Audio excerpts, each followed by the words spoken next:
मी ओली बाळंतीण होते 10 दिवसाची आणि स्मशानात होते. कारण माणसाची भीती वाटली की मी स्मशानात जायचे.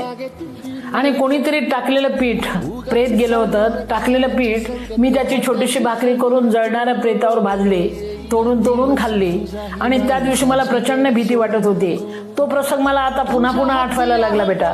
आश्चर्य म्हणजे पलीकडे गाईचं प्रेत पडलं होतं रे.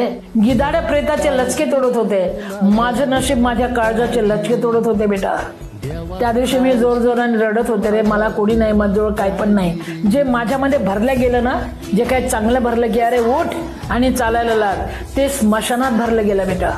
स्मशानाने मला शिकवलंय जगायचं आहे, दिवस उगवणार आहे, आजची रात्र संपणार आहे.